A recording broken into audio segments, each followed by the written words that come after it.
Hello বন্ধুরা, শুভ দুপুর। আজ আমি করেছিলাম ইলিশ মাছের পাতলা ঝোল, কালো জিরে ফোড়ন দিয়ে, বেগুন দিয়ে। দেখো, আগের দিন আমি যে ইলিশ মাছটা কিনে নিয়ে এসেছিলাম গঙ্গার পাড় থেকে, সেটাই কিন্তু আজকে রান্না করেছি। তো আগেই সেটাকে আমি কেটে নুন হলুদ মাখিয়ে ভালো করে রেখে দিয়েছিলাম।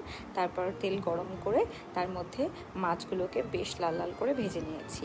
ভেজে নিয়ে অল্প তেলের মধ্যে, আমি তেল কম দিয়ে রান্না করার চেষ্টা করছি, তাই অল্প তেল ইউজ করেছি। তার মধ্যে কালো জিরে ফোড়ন দিয়েছি, দিয়ে বেগুনগুলো আর আলুগুলোকে লম্বা লম্বা করে কেটে রেখেছিলাম সেটা দিয়ে দিয়েছি।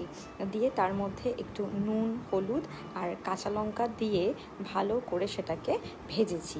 ভেজে নেওয়ার পর যখন ভাজাটা কমপ্লিট হয়ে গেছে, লাল লাল করে ভেজে নেওয়ার পর তার মধ্যে একটু জল দিয়ে দিয়েছি। একটু কেন, এটা তো ঝোল হবে, তো জলের পরিমাণটা একটু বেশি হবে। তো জল দিয়ে দেওয়ার পর যখন জলটা ফুটে এসেছে, তখন কিন্তু ওই ভাজা মাছগুলোকে দিয়ে তার মধ্যে ভালো করে ফুটিয়ে নিয়ে একদম নামিয়ে নিয়েছি। এটা কিন্তু খেতে খুব ভালো লাগে, আর এটা খেলে কিন্তু কোনো কষ্টও হয় না, মানে কোনো রিচ রান্না নয়। তোমরা সবাই এটা আশা করি খেয়েছো, ঘরে সবাই করো। তো তোমরা যদি অন্য কোনো রেসিপি করো অবশ্যই কিন্তু আমাকে জানিও, আর কিভাবে করো জানিও।